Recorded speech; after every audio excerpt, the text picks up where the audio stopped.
On a bone-chilling October night in 1923, the fog rolled through Blackwood Valley like ghostly fingers reaching between the weathered headstones of Restwood Cemetery. The amber glow of gas lamps struggled against the thick mist, casting dancing shadows that seemed to breathe with malevolent life. In the distance, the town clock tower struck midnight, its deep bronze chimes echoing across the sleeping community of Cedar Falls, Massachusetts, a place where secrets buried themselves as deep as the bodies beneath its ancient soil. Vincent Thorne pulled his wool coat tighter against the autumn chill as he made his way along the cobblestone path that wound through the cemetery's heart.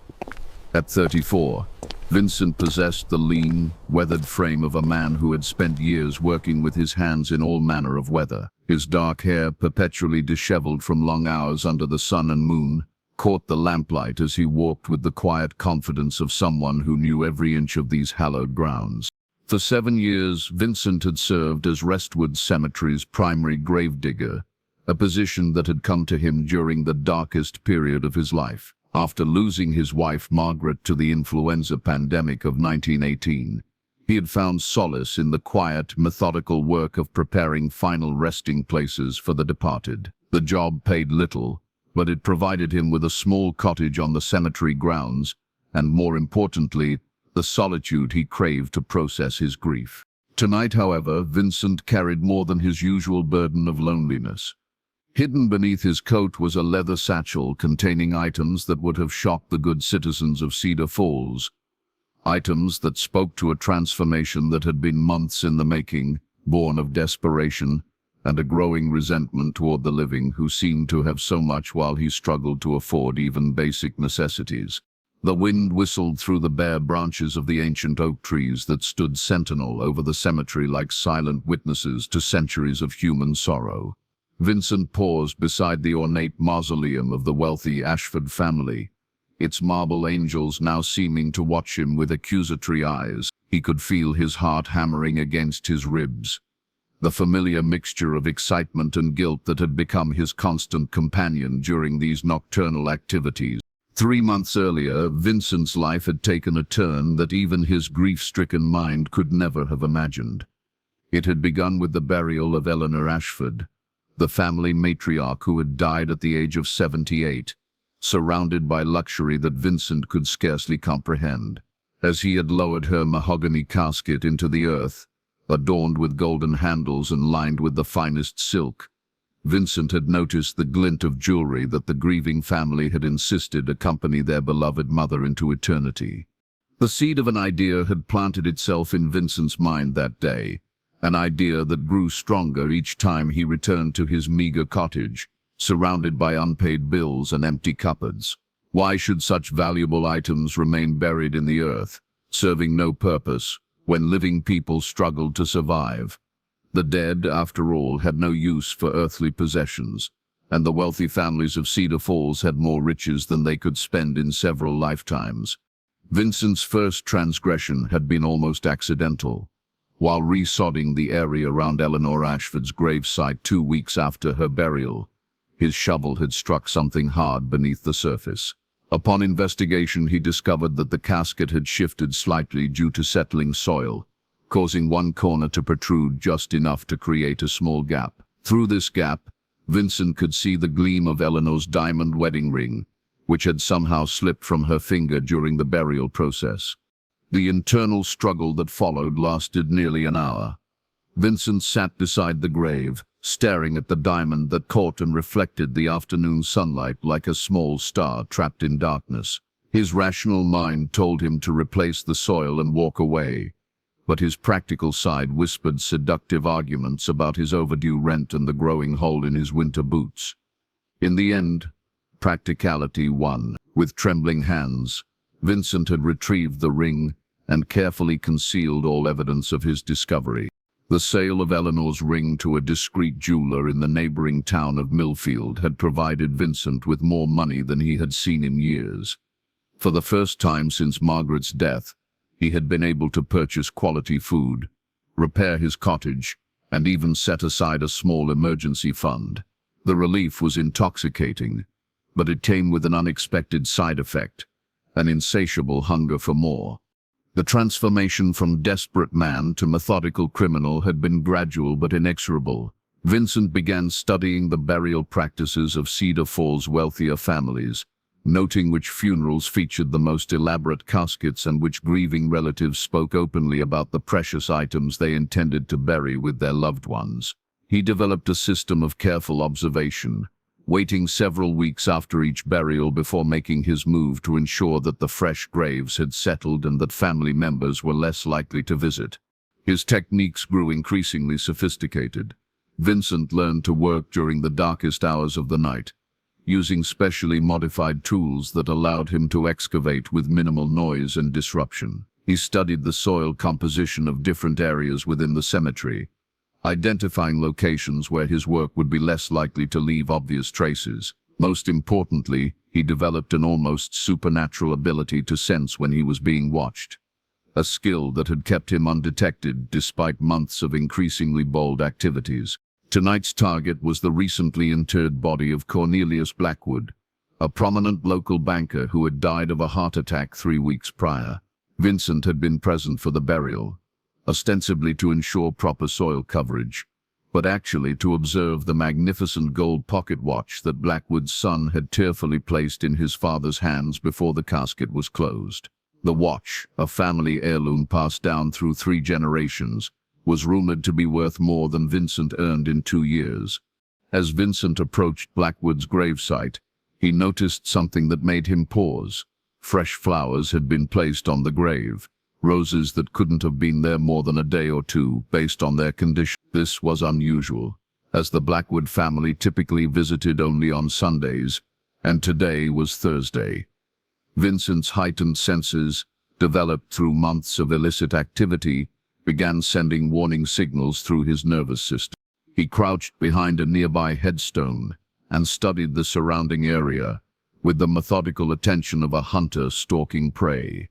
The cemetery appeared deserted, but Vincent had learned to trust his instincts above all else. After 15 minutes of careful observation, he concluded that whoever had left the flowers was long gone, and he proceeded with his plan.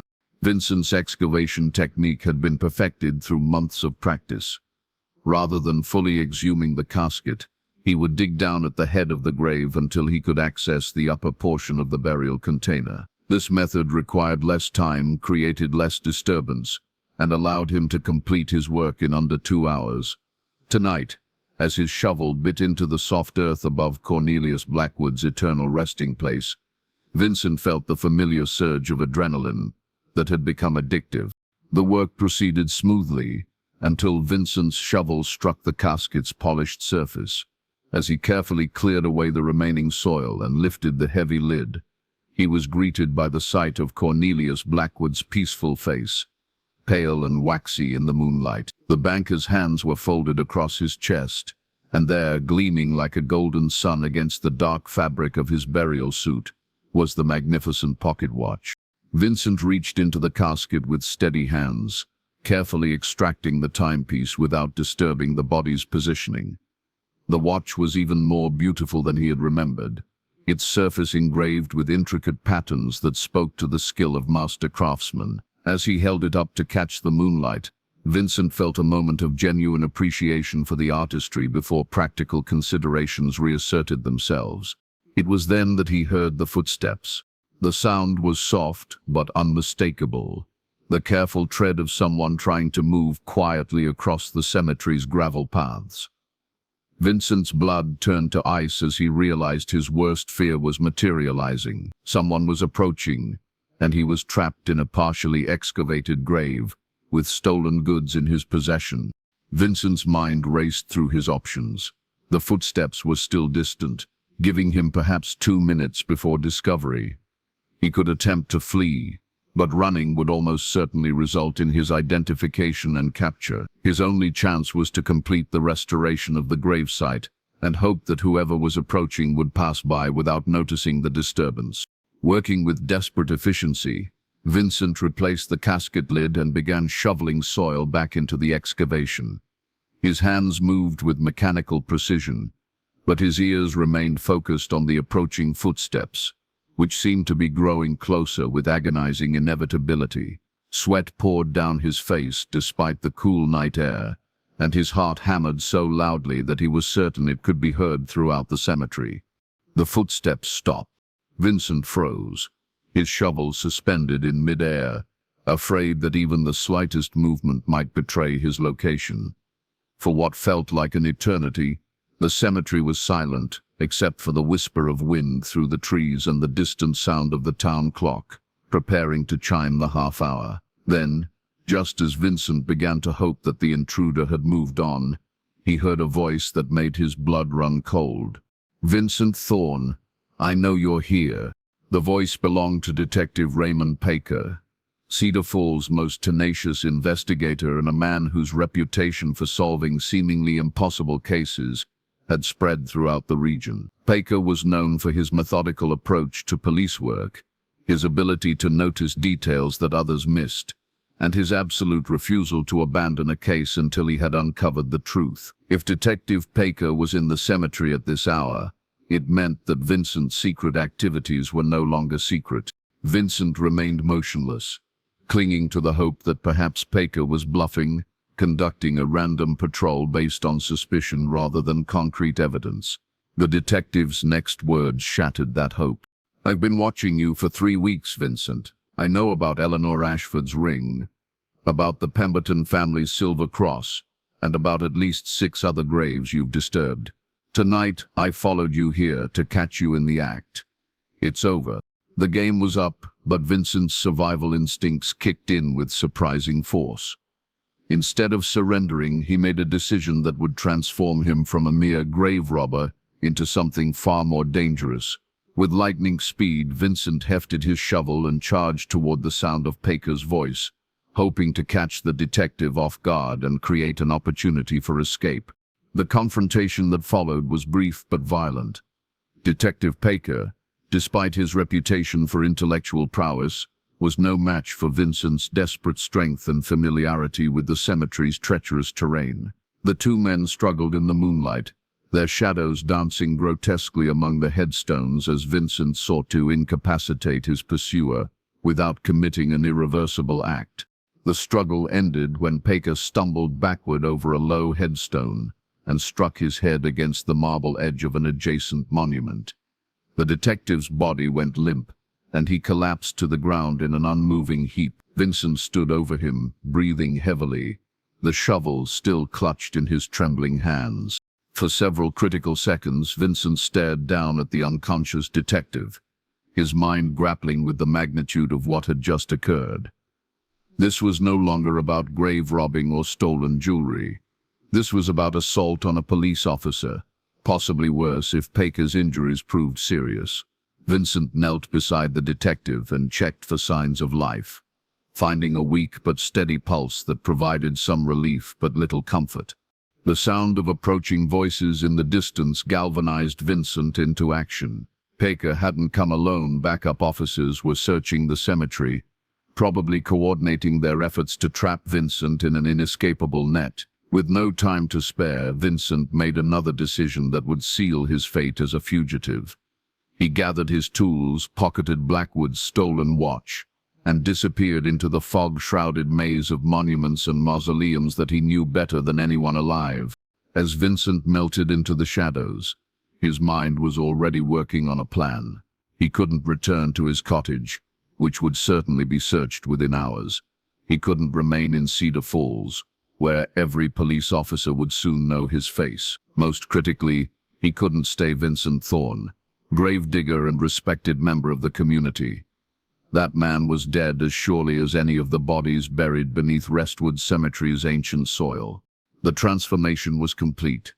The grieving widower, who had turned to grave robbing out of desperation, had evolved into something far more dangerous, a man with nothing left to lose and everything to hide. As Vincent made his way through the cemetery's back entrance and into the forest beyond, he could hear the distant shouts of police officers discovering Detective Paker's unconscious form. Behind him lay 7 years of honest work, a reputation built on reliability and quiet competence, and any hope of redemption. Ahead lay only darkness and the unknown. But Vincent had learned that survival often required abandoning the comfortable certainties of the past. The fog swallowed him completely as he disappeared into the night, leaving behind only questions and the beginning of a mystery that would haunt Cedar Falls for decades to come. The discovery of Detective Paker's unconscious body and the evidence of fresh excavation at Cornelius Blackwood's gravesite would send shockwaves through the community. By dawn, news of the grave-robbing scandal would spread through Cedar Falls like wildfire, transforming the quiet town into a hotbed of suspicion and fear. But Vincent Thorne would be long gone by then, having vanished as completely as if the earth itself had swallowed him. What remained was a mystery that seemed to grow more complex with each passing hour. As police investigators began piecing together the evidence of Vincent's months-long crime spree, they would uncover a trail of disturbed graves and missing valuables that stretched back further than anyone had imagined. But they would also discover something else. Evidence that Vincent's transformation from gravedigger to grave robber might not be the end of the story, but merely the beginning of something far more sinister.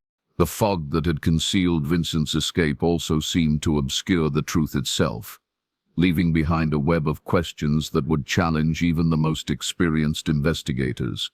How long had Vincent been robbing graves? How many families had been victimized without their knowledge? Most importantly, where had he gone, and what was he planning to do next?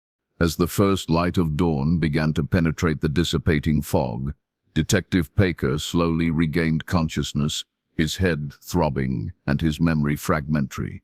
When his fellow officers found him beside Blackwood's disturbed grave, he could offer only pieces of the puzzle, enough to confirm their worst suspicions, but not enough to explain how a simple gravedigger had managed to evade detection for so long or how he had disappeared so completely into the night. The investigation that followed would consume the Cedar Falls Police Department for months, drawing in experts from as far away as Boston and New York. But for all their efforts, all their modern investigative techniques and dogged determination, they would find themselves chasing shadows and pursuing leads that seemed to evaporate like morning mist. Vincent Thorne had become something more than a fugitive. He had become a legend, a cautionary tale, whispered in the streets of Cedar Falls about the dangers that lurked beneath the surface of even the most respectable communities. But legends, as the people of Cedar Falls would soon discover, have a way of taking on lives of their own, growing and changing until they bear little resemblance to the truth that spawned them. The story of Vincent Thorne, gravedigger turned grave robber turned fugitive, was far from over. In fact, as the residents of Cedar Falls would soon learn to their horror, it was only the beginning of a nightmare that would test the very foundations of their quiet community and force them to confront the possibility that some secrets are too dark to remain buried forever. The morning sun struggled through the overcast sky as Police Chief Nathan Holloway stood beside Cornelius Blackwood's violated grave, his weathered face etched with a mixture of disbelief and barely contained rage. At 52, Holloway had spent nearly 3 decades in law enforcement, witnessing humanity's capacity for both nobility and depravity, but the systematic desecration of his town's cemetery struck him as particularly vile. The carefully manicured grounds of Restwood Cemetery, once a symbol of Cedar Falls' respect for its departed, now resembled a crime scene from his worst nightmares. Dr. Harrison Vale, the town's coroner and physician, knelt beside Detective Paker's prone form, his medical bag spread open on the dew-dampened grass. Paker had regained consciousness an hour earlier, but remained groggy and disoriented, his recollections of the previous night emerging in fragmented pieces like shards of a broken mirror. The detective's head bore a significant contusion where it had struck the marble headstone. Vale's preliminary examination suggested a severe concussion that would require weeks of careful monitoring. "Raymond, I need you to focus," Chief Holloway said, crouching beside his best detective. "Tell me everything you remember about Vincent Thorne's activities. How long have you suspected him?" Detective Paker struggled to organize his thoughts, pressing a trembling hand to his bandaged temple. 3 weeks, he managed, his voice hoarse and strained. Started with reports from the Ashford family. Eleanor's daughter noticed that her mother's wedding ring was missing when they visited the grave. Initially thought it might have been grave settling, but something felt wrong. The detective paused, gathering strength before continuing. I began monitoring the cemetery at night, using field glasses from the bell tower of St. Matthew's Church. Vincent's pattern was methodical. He always waited at least 2 weeks after a burial, always worked during the darkest phase of the moon, always targeted the wealthiest families' plots. Chief Holloway exchanged a meaningful glance with Officer Marcus Reed, his youngest detective, who had been frantically taking notes in a leather-bound journal. Reed was 28 years old, fresh from the Boston Police Academy, and eager to prove himself worthy of the chief's confidence. This case would serve as his trial by fire, testing both his investigative skills and his ability to handle the psychological pressure of hunting a dangerous fugitive. "How many graves do you estimate he disturbed?" Reed asked, his pen poised above the journal. Detective Paker's expression grew darker. "Based on what I observed and the pattern of missing items reported by families, I'd estimate at least 15 graves over the past 4 months. But Nathan," he turned to address the chief directly, "there's something else. Something that made me realize Vincent was more dangerous than a simple grave robber." The detective's next words sent a chill through the assembled officers. 2 nights ago, I witnessed him at the Pemberton family mausoleum. He wasn't just taking jewelry, he was systematically searching the bodies, examining them with an almost scientific curiosity. There was something ritualistic about his behavior, something that suggested his motivations went beyond mere theft. Chief Holloway felt his stomach tighten as the implications became clear. If Detective Paker's observations were accurate, Vincent Thorne might be suffering from psychological disturbances, far more severe than grief-induced desperation. The possibility that they were dealing with a necrophiliac or someone with other macabre obsessions transformed this from a property crime investigation into something much more sinister. Officer Reed looked up from his notes, his young face pale with realization. "Chief, if Vincent has been disturbing bodies for months without anyone noticing, what else might he have been doing? Are we certain that theft was his only motivation?" Before Chief Holloway could respond, a commotion arose from the cemetery's main entrance. Reverend Thomas Ashworth, pastor of Cedar Falls' largest church and unofficial spokesman for the community's moral conscience, was striding across the grounds with a delegation of prominent citizens in tow. The Reverend's face was flushed with righteous indignation, and his usually immaculate appearance showed signs of hasty dressing, suggesting that news of the previous night's events had spread quickly through the town's social networks. "Chief Holloway," Reverend Ashworth called out, his voice carrying the authority of someone accustomed to commanding attention. "Is it true that Vincent Thorne has been desecrating our sacred ground for months without detection? How many of our beloved dead have been violated by this monster?" Behind the Reverend walked Eleanor Ashford's daughter, Catherine Morrison, a woman in her 50s whose composure had clearly been shattered by the discovery that her mother's grave had been among those violated. Her husband, Judge William Morrison, one of Cedar Falls' most influential citizens, maintained his characteristic stoic demeanor, but his clenched jaw betrayed the fury burning beneath his controlled exterior. Chief Holloway raised his hands in a gesture intended to calm the growing crowd. "Reverend, I understand your concerns, but we're still in the early stages of our investigation. What I can tell you is that we have evidence suggesting multiple graves have been disturbed, and we're working to identify every affected family." "Multiple graves?" Catherine Morrison's voice cracked with emotion.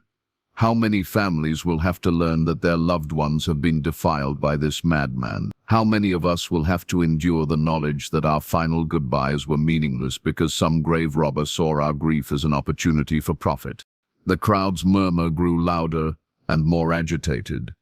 Chief Holloway recognized the dangerous potential for mob mentality to override rational thinking. Cedar Falls had always prided itself on being a civilized community, but the violation of something as sacred as their cemetery threatened to unleash primitive emotions that could quickly spiral out of control. Judge Morrison stepped forward, his legal training evident in his measured tone. "Chief, I'm speaking not only as a concerned citizen, but as someone whose family has been directly affected by these crimes. We need a comprehensive investigation that identifies every victim and ensures that this criminal faces the full weight of justice. I'm prepared to offer a substantial reward for information leading to Vincent Thorne's capture. That's generous, Judge, but premature, Chief Holloway replied carefully. Our immediate priority is conducting a thorough examination of the cemetery to determine the full scope of Vincent's activities. Only then can we begin to understand what we're dealing with. Dr. Vale finished his examination of Detective Paker and approached the group, his expression grim. Chief, Raymond needs immediate bed rest and medical supervision. This concussion is more severe than I initially thought. He'll be unable to participate in the investigation for at least 2 weeks. The loss of his most experienced detective at such a critical moment was a devastating blow to Chief Holloway's investigation. Detective Paker possessed institutional knowledge about Cedar Falls residents and their histories that would be invaluable in understanding Vincent's selection criteria and predicting his next moves. Without Paker's expertise, the chief would have to rely heavily on Officer Reed's enthusiasm and the assistance of investigators from neighboring jurisdictions. As the crowd dispersed, each family member departing to check on their own loved ones' grave sites, Chief Holloway found himself alone with Officer Reed and the overwhelming task of organizing a manhunt for a fugitive who had vanished without a trace. Vincent Thorne's intimate knowledge of the local terrain, combined with his apparent ability to plan and execute complex criminal activities, made him a formidable opponent for even the most experienced law enforcement team. Marcus, the chief said, turning to his young detective, I need you to coordinate with the state police and request assistance from their criminal investigation division. We also need to contact authorities in neighboring states. Vincent might try to flee the region entirely. Officer Reed nodded eagerly, but his next question revealed the depth of their challenge.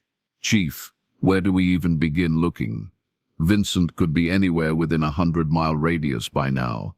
He had all night to establish a head start, and he knows this area better than most lifelong residents. Chief Holloway pondered this question as he surveyed the cemetery's rolling hills and dense forest borders. Vincent's cottage on the cemetery grounds had been searched immediately after the discovery of his crimes, revealing a collection of stolen items that confirmed the scope of his activities, but provided no clues about his escape route or destination. The cottage itself told a story of increasing desperation and psychological deterioration that painted a disturbing picture of Vincent's mental state. The search of Vincent's living quarters had uncovered a hidden cache of stolen jewelry, funeral clothing, and personal items taken from at least 20 different graves. The collection was organized with obsessive precision, each item carefully catalogued and stored in labeled containers that suggested Vincent had been keeping detailed records of his activities. Most disturbing of all was a leather-bound journal containing sketches and detailed observations about the decomas process of various bodies, written in Vincent's neat handwriting with the detached clinical tone of a scientist studying specimens. The journal's contents suggested that Vincent's motivations extended far beyond financial desperation. Some entries described his fascination with the physical changes that occurred after death, while others contained philosophical musings about the meaninglessness of material possessions in the face of mortality. The overall impression was of a man whose grief had evolved into a pathological obsession with death itself. Dr. Vale, who had remained to assist with the investigation despite his patient care responsibilities, examined the journal with the trained eye of someone familiar with psychological disorders. Chief, these writings suggest that Vincent may be suffering from what alienists call thanatophilia, an abnormal fascination with death and dying. Combined with his recent trauma and social isolation, this condition could make him extremely unpredictable and potentially dangerous. The implications of Dr. Vale's assessment sent a chill through Chief Holloway's mind. If Vincent was indeed suffering from severe psychological disturbances, his flight from Cedar Falls might not be a simple attempt to escape justice. Instead, it could be the beginning of a rampage that would put innocent lives at risk throughout the region. Officer Reed returned from his radio communications with troubling news. "Chief, I've contacted state police and provided Vincent's description to authorities in Massachusetts, Vermont, New Hampshire, and New York. But there's a problem. Vincent has nearly a 12-hour head start, and he could have reached any of 3 major cities by now if he had access to transportation." "What about train schedules?" Chief Holloway asked. "Check with the railroad station and see if anyone matching Vincent's description purchased tickets or was seen boarding any overnight trains." The young officer's investigation at Cedar Falls' small railroad depot yielded unexpected results. Station Master Harold Grigsby, a meticulous man who prided himself on knowing every passenger who used his facility, remembered seeing someone matching Vincent's description near the freight yards around 3 a.m. The individual had been carrying a large canvas bag and had seemed nervous, frequently looking over his shoulder as if concerned about being followed. "Did this person board a train?" Officer Reed asked. Grigsby shook his head. "That's what's strange about it. He seemed interested in the freight cars, particularly the ones bound for Montreal. But as far as I know, no one boarded the overnight freight train. When I checked this morning, all the cars were properly sealed, and the crew reported no stowaways." This information provided the first concrete lead in Vincent's trail, but it also raised more questions than it answered. If Vincent had intended to escape by freight train but had been deterred from that plan, where had he gone instead? The freight yards bordered a vast wilderness area that stretched for miles toward the Canadian border, offering countless hiding places for someone familiar with outdoor survival. Chief Holloway organized search teams to comb the forest areas surrounding the railroad depot, but he knew that their chances of finding Vincent diminished with each passing hour. The October weather was turning colder, and the approaching winter would soon make outdoor survival extremely difficult for anyone without proper shelter and supplies. The investigation took an unexpected turn when Officer Reed discovered that Vincent had been making regular visits to the Cedar Falls Public Library during the months preceding his criminal activities. Librarian Edith Hawthorne, a sharp-eyed woman in her 60s who knew every patron by name, remembered Vincent's increasing interest in books about anatomy, mortuary science, and criminal investigation techniques. He was particularly fascinated by texts about embalming and preservation methods. Miss Hawthorne explained, her voice trembling with the realization that she had unknowingly assisted a criminal. "I thought it was professional curiosity related to his work at the cemetery." He also requested several books about famous criminal cases and police investigation methods. This revelation suggested that Vincent's transformation from gravedigger to grave robber had been methodical and premeditated, rather than spontaneous. His library research indicated planning and preparation that extended back months before his first known crime, painting a picture of a man who had carefully studied both the technical aspects of his chosen criminal activities and the methods that law enforcement would use to catch him.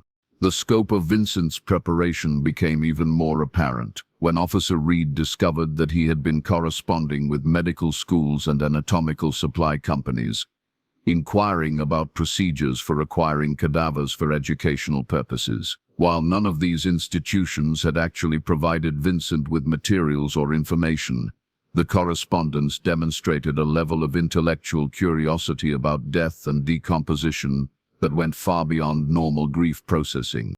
As the day progressed, more disturbing evidence emerged from the systematic examination of Restwood Cemetery.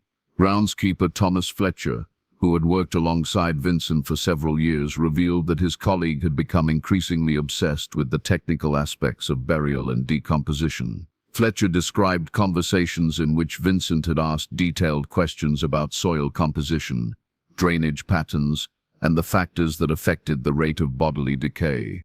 "He started asking strange questions about 6 months ago," Fletcher explained to Chief Holloway.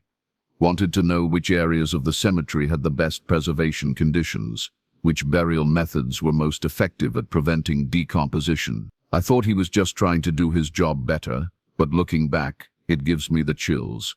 The groundskeeper's testimony provided crucial insight into Vincent's mental state during the period leading up to his criminal activities. It appeared that his fascination with death had gradually evolved from grief-induced obsession into something more systematic and potentially dangerous. The combination of his professional access to burial sites, his growing expertise in mortuary science, and his apparent psychological instability created a perfect storm of opportunity and motivation. As afternoon turned to evening, Chief Holloway realized that his investigation was revealing layers of complexity that extended far beyond simple grave robbing. Vincent Thorne had transformed from a respected community member into a criminal whose motivations and capabilities remained largely unknown. The manhunt for his capture would require resources and expertise that small-town law enforcement was not equipped to provide. The chief's concerns proved justified when Dr. Vale presented his analysis of Vincent's journal entries. The physician's medical training allowed him to recognize patterns and terminology that suggested Vincent had been studying advanced texts on pathology and forensic medicine. Some of the journal's later entries contained detailed observations about post-mortem changes that could only have been gained through direct examination of exhumed bodies. "Nathan," Dr. Vale said, his voice heavy with implication, "I believe Vincent may have been conducting what he considered research on the bodies he disturbed. Some of these observations are quite sophisticated and suggest that he was documenting his findings with scientific methodology." The realization that Vincent had been treating grave robbing as a form of scientific inquiry added a new dimension of horror to his crimes. The families who had lost loved ones to his activities would have to confront not only the theft of precious belongings, but also the knowledge that their departed relatives had been subjected to unauthorized examination and study. As darkness fell over Cedar Falls, Chief Holloway stood once again in Restwood Cemetery, this time surrounded by evidence flags marking dozens of disturbed grave sites. The scope of Vincent's activities had proven far more extensive than anyone had imagined, with evidence of interference found at nearly 50 burial sites, spanning the entire 4-month period of his criminal career. The manhunt for Vincent Thorne had evolved into something unprecedented in Cedar Falls history, a search for a fugitive whose crimes had shattered the community's sense of safety and violated their most sacred beliefs about death and dignity. But as Chief Holloway would soon discover, Vincent's disappearance was not the end of the nightmare plaguing Cedar Falls. It was merely the prelude to horrors that would test the limits of human comprehension and force the town to confront the possibility that some individuals could descend so far into darkness that redemption became impossible. The fog that had concealed Vincent's escape seemed to have left behind a permanent shadow over the community, one that would grow deeper and more threatening as the investigation continued. In the distance, the sound of search dogs barking echoed through the forest, their handlers following trails that seemed to vanish as mysteriously as the man they were hunting. Vincent Thorne had become more than a fugitive. He had become a specter haunting the collective conscience of Cedar Falls, a reminder that evil could emerge from the most unexpected places, and that the dead, contrary to popular belief, were not always allowed to rest in peace. 3 weeks after Vincent Thorne's disappearance into the fog-shrouded wilderness, the first autumn snow began to fall across the forests of northern Massachusetts, coating the landscape in a pristine white shroud that seemed to mock the darkness that had settled over Cedar Falls. The search teams had been forced to scale back their operations as winter weather made the treacherous mountain terrain virtually impassable. But Chief Nathan Holloway refused to abandon the hunt for the man who had violated his community's most sacred trust. The investigation had taken on a life of its own, drawing resources and attention from across New England. Federal investigators had arrived from Washington, bringing with them advanced techniques and equipment that small-town law enforcement had never seen. Edmund Blackthorne, a renowned criminal psychologist from Harvard University, had established a temporary office in Cedar Falls Town Hall, determined to understand the psychological mechanisms that had transformed a respected gravedigger into something far more sinister. Officer Marcus Reed had aged years in the 3 weeks since Vincent's escape, the weight of the investigation and its horrific revelations etching new lines around his young eyes. He stood now in the makeshift command center that had been established in the town's largest meeting hall, studying a detailed map that showed the expanding radius of the search zone. Red pins marked locations where search teams had found possible traces of Vincent's passage. A torn piece of fabric here, a makeshift shelter there, but none had led to the fugitive himself. "Any word from the teams near Devil's Canyon?" Chief Holloway asked, entering the command center with Dr. Blackthorne close behind. The psychologist carried a leather portfolio containing his preliminary assessment of Vincent's mental state, a document that would prove more disturbing than anyone could have anticipated. Reed shook his head grimly. "Nothing concrete. The weather's making it impossible to distinguish fresh tracks from old ones, and the snow is covering any evidence before our teams can properly examine it. But, Chief, there's something else." The young officer's voice carried a tension that immediately captured Holloway's attention. "What is it, Marcus?" "We received a telegram from the authorities in Montreal this morning. A body was discovered in the freight yards there, a vagrant who apparently died of exposure about 2 weeks ago. The description matches Vincent's general build and coloring, but..." Reed paused, consulting his notes with obvious reluctance. "But what?" Dr. Blackthorne interjected, his keen intellect already sensing the significance of the officer's hesitation. "The body was found without any identification, and it had been interfered with. Someone had removed several organs with what the Montreal coroner described as surgical precision. The cuts were clean, methodical, suggesting medical knowledge or extensive anatomical training." Chief Holloway felt his blood run cold as the implications became clear. If the body in Montreal was indeed Vincent Thorne, then his death had not ended the nightmare plaguing Cedar Falls. It had merely relocated it. The possibility that Vincent had found others who shared his macabre interests, or worse, that he had inspired copycat criminals, opened horrifying new dimensions to the case. Dr. Blackthorne studied the telegram with intense concentration, his analytical mind processing the information through the lens of his psychological expertise.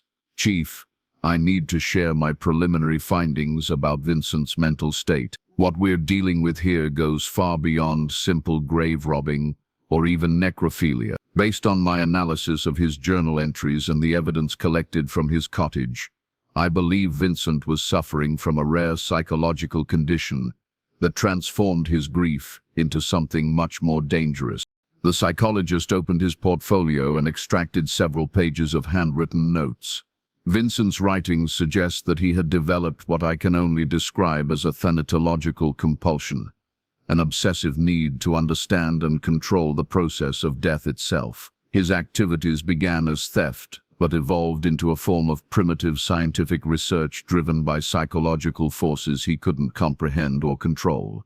Chief Holloway sank into a chair, the weight of Dr. Blackthorne's assessment settling over him like a suffocating blanket. "Are you saying that Vincent might have graduated from robbing graves to creating his own subjects for study?" "I'm saying that the progression of his journal entries suggests a mind that was losing the ability to distinguish between academic curiosity and moral boundaries. The detailed anatomical observations he recorded could only have been obtained through extensive hands-on examination of human remains. If he had access to fresh subjects..." Dr. Blackthorne left the sentence unfinished, but his meaning was unmistakably clear. Officer Reed looked up from the telegram, his face pale with realization. "Dr. Blackthorne, if Vincent is dead, then who performed the autopsy on the body in Montreal?" The coroner there said the organ removal showed expertise that suggested medical training. Before the psychologist could respond, a commotion erupted outside the command center. Through the windows they could see a crowd gathering around a horse-drawn wagon that had just arrived from the direction of the forest. The wagon's driver was Thomas Fletcher, the cemetery groundskeeper, and his expression suggested that he bore news of tremendous importance. Chief Holloway rushed outside, followed by Dr. Blackthorne and Officer Reed.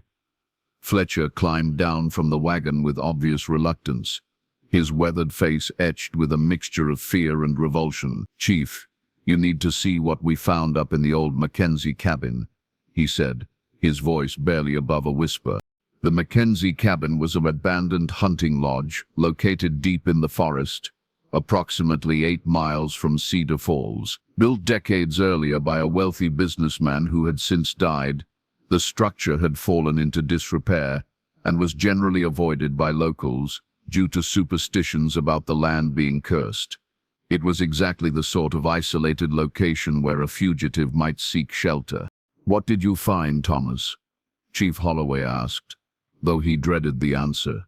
Fletcher's response came in broken fragments, as if his mind was struggling to process what he had witnessed. "Books, Chief. Medical books and equipment, surgical instruments, chemical bottles, preservation solutions, and, Chief, there were specimens." Dr. Blackthorne stepped forward, his professional training overriding his personal revulsion. "What kind of specimens, Mr. Fletcher?" "Human organs," Fletcher whispered, "preserved in glass jars, labeled with dates and observations. And there were detailed drawings, anatomical sketches that showed things that no decent person should ever have to see."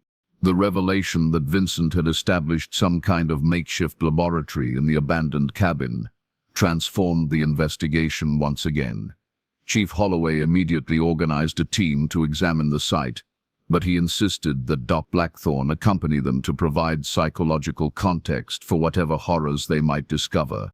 The journey to the Mackenzie cabin took nearly 3 hours through treacherous mountain terrain, made even more dangerous by the accumulating snow. The structure itself appeared from the forest like a Gothic nightmare, its sagging roof and broken windows creating an atmosphere of decay and abandonment that seemed to perfectly suit its recent occupants' activities. Inside the cabin, the search team discovered what could only be described as a mad scientist's laboratory. Vincent had transformed the main room into a crude but functional anatomical research facility, complete with makeshift examination tables, preservation equipment, and an extensive library of medical texts that he had apparently stolen from various sources. The walls were covered with detailed anatomical drawings that demonstrated an intimate knowledge of human physiology that went far beyond anything a simple gravedigger should possess. Most disturbing of all were the specimens, dozens of preserved organs and tissue samples stored in glass containers and labeled with meticulous scientific notation. Blackthorne's examination of these materials revealed that they represented a systematic study of human decomposition and preservation techniques that spanned several months of intensive research. "Chief," Dr. Blackthorne said, his voice heavy with professional gravity, "these specimens represent far more material than Vincent could have obtained from his grave-robbing activities. The quantity and variety suggest that he had access to additional sources of human remains." Officer Reed, who had been examining Vincent's research notes, looked up with an expression of dawning horror. "Dr. Blackthorne, these journals contain detailed observations about fresh subjects and optimal preservation techniques for recently deceased specimens. Some of these entries are dated within the past 2 weeks. The implications were inescapable and terrifying.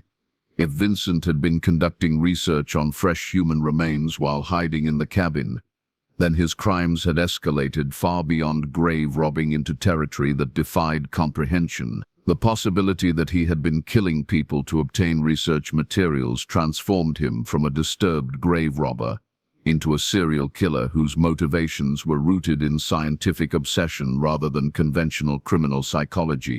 Chief Holloway's investigation of the cabin's surrounding area yielded additional evidence that supported their worst fears.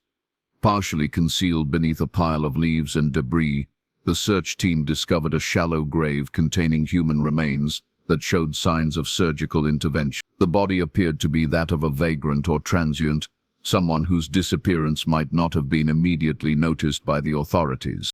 Dr. Blackthorne's examination of the remains confirmed their suspicions. "The incisions are precise and purposeful," he reported.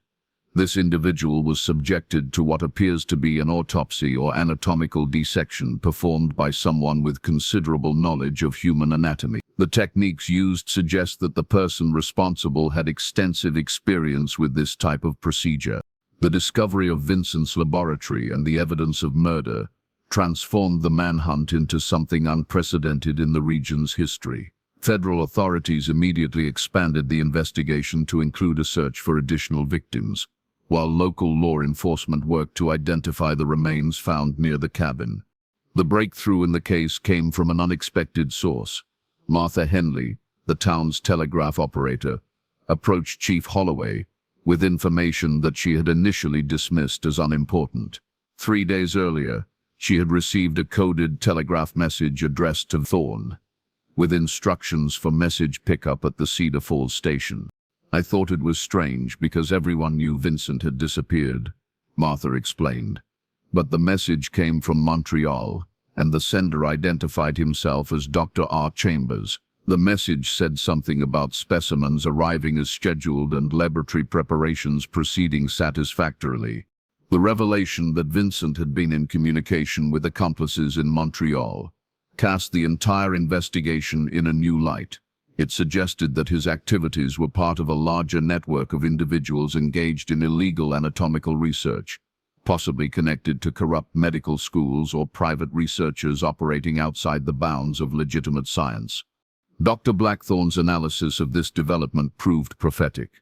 "Chief, what we're dealing with here is not an isolated case of psychological breakdown. Vincent appears to have connected with others who share his obsessions, possibly through correspondence with medical institutions or anatomy suppliers. This could be part of a much larger criminal enterprise."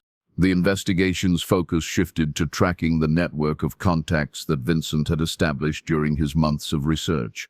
Officer Reed's examination of the cabin's contents revealed extensive correspondence with individuals throughout New England, many of whom appeared to be operating under assumed names and conducting business that existed in the shadowy borderlands between legitimate medical research and criminal activity. The final piece of the puzzle emerged when Chief Holloway received a report from the Massachusetts State Police concerning a series of grave robberies that had occurred throughout the region during the past year. The pattern of thefts, the techniques used, and the types of remains targeted were remarkably similar to Vincent's activities in Cedar Falls, suggesting that he had been part of a coordinated effort to supply human specimens to unscrupulous researchers. The truth about Vincent Thorne's transformation was more horrifying than anyone had imagined. What had begun as grief-induced grave robbing had evolved into participation in a criminal network that treated human remains as commodities to be bought, sold, and studied without regard for dignity or legality. Vincent's psychological breakdown had made him susceptible to recruitment by individuals who exploited his obsessions for their own purposes. The final confirmation of Vincent's fate came in the form of a confession letter discovered hidden in the cabin's chimney. Written in Vincent's distinctive handwriting, the document provided a detailed account of his activities and motivations that read like the journal of a man descending into madness. "I began this work to understand what happened to Margaret," the letter explained. "I thought that if I could comprehend the physical processes of death, I might find some way to accept her loss. But the more I learned, the more I realized that death is not an ending. It is a transformation that can be studied, understood, and perhaps even controlled." The letter went on to describe Vincent's recruitment by Dr. Chambers and others who promised to help him pursue his research within a community of like-minded individuals. They had provided him with equipment, techniques, and access to materials that allowed him to expand his studies far beyond what he could accomplish working alone. "I know that what I have done violates every moral principle that civilized society holds sacred," Vincent wrote. "But I have seen truths about the nature of human existence that most people cannot comprehend. The boundary between life and death is not as absolute as we believe. There are ways to preserve consciousness, to maintain the essence of a person even after the body has ceased to function." The letter's final paragraphs revealed that Vincent had voluntarily become a subject for his own research. Working with Dr. Chambers and others in the Montreal facility, he had submitted to experimental procedures designed to test his theories about consciousness preservation. The confession ended with a chilling statement: "By the time this letter is discovered, I will have either achieved immortality or discovered the ultimate truth about what lies beyond death." The investigation of the Montreal facility yielded evidence of horrors that exceeded even Dr. Blackthorne's worst expectations. Vincent Thorne's body was indeed found there, but it had been subjected to experimental procedures that defied description. The facility itself was shut down, its operators arrested, and its research materials confiscated by federal authorities, who classified most of the findings as too dangerous for public disclosure. Chief Holloway's final report on the Vincent Thorne case filled over 200 pages and became a template for investigating similar crimes throughout the United States. The case had revealed the existence of a shadowy network of illegal medical researchers who exploited vulnerable individuals like Vincent to further their twisted studies of death and consciousness. The town of Cedar Falls eventually returned to a semblance of normalcy, but the scars left by Vincent's crimes never fully healed. Restwood Cemetery was reconsecrated by religious leaders from multiple faiths, and new security measures were implemented to prevent future violations. The affected families gradually found ways to process their grief and anger, but many never fully recovered from the knowledge that their loved ones had been subjected to such desecration. Officer Reed was promoted to detective and eventually became chief of police when Nathan Holloway retired 5 years later. He kept Vincent's journal in his office safe, occasionally reviewing its contents when similar cases arose elsewhere in the country. The document served as a reminder that human nature contained depths of darkness that most people preferred not to acknowledge. Dr. Blackthorne's psychological analysis of the Vincent Thorne case became a foundational text in the emerging field of criminal psychology. His work helped law enforcement agencies throughout the world recognize the warning signs of individuals who might be susceptible to recruitment by criminal research organizations. The abandoned Mackenzie cabin was burned to the ground by order of the state health department, but local legends claimed that the site remained cursed. Hunters and hikers reported strange phenomena in the area. Unexplained sounds, phantom lights, and an overwhelming sense of dread that seemed to emanate from the very soil where Vincent had conducted his unholy research. On quiet winter nights, when the fog rolled through Cedar Falls like ghostly fingers reaching between the headstones, old-timers would gather in the town's taverns and speak in hushed tones about Vincent Thorne and the horrors he had unleashed. They told stories of a man whose grief had transformed him into something no longer recognizably human, a cautionary tale about the dangers of pursuing knowledge without regard for moral boundaries. The Vincent Thorne case became legendary throughout New England, inspiring countless newspaper articles, academic studies, and eventually sensationalized books that bore little resemblance to the actual events. But for those who had lived through the nightmare, who had witnessed firsthand the destruction that one man's obsessions could unleash, the story served as a permanent reminder that evil could emerge from the most unexpected places, and that the dead, contrary to popular belief, were not always allowed to rest in peace. The fog that had concealed Vincent's escape into the wilderness seemed to have left behind a permanent shadow over Cedar Falls, one that lingered long after the physical evidence of his crimes had been removed. In the end, Vincent Thorne had achieved a form of immortality after all, not through his twisted research into consciousness preservation, but through the lasting impact of his crimes on a community that would never forget the winter when their gravedigger became something far more terrible than anyone could have imagined. The case files were eventually sealed and stored in the archives of the Massachusetts State Police, marked with warnings about their disturbing content and restricted access to qualified researchers only. But sometimes, late at night, Detective Reed would unlock his safe and read Vincent's journal once more, searching for clues that might help him understand how a decent man could descend so far into darkness. The answer, he eventually realized, lay not in the specifics of Vincent's psychological breakdown, but in the broader truth about human nature itself. Given the right combination of trauma, isolation, and opportunity, anyone might find themselves standing at the edge of an abyss, faced with choices that would define not only their own fate, but the fate of everyone around them. Vincent Thorne had made his choice, and in doing so he had become a legend, not of heroism or redemption, but of the terrible consequences that awaited those who allowed their humanity to slip away into the shadows. The gravedigger's secret had been revealed at last, but the knowledge brought no comfort to those who had learned it. Some truths, they discovered, were better left buried in the darkness where they belonged. The case of Vincent Thorne, the gravedigger who became something far more sinister, stands as a testament to the thin line between civilization and savagery that exists within every human soul. In the end, his quest to understand death had led him to become its willing servant, leaving behind a legacy of horror that would haunt Cedar Falls for generations to come. Some graves, the people of Cedar Falls learned, should never be disturbed, for the darkness they contain has a way of spreading to those who dare to look too closely into the abyss.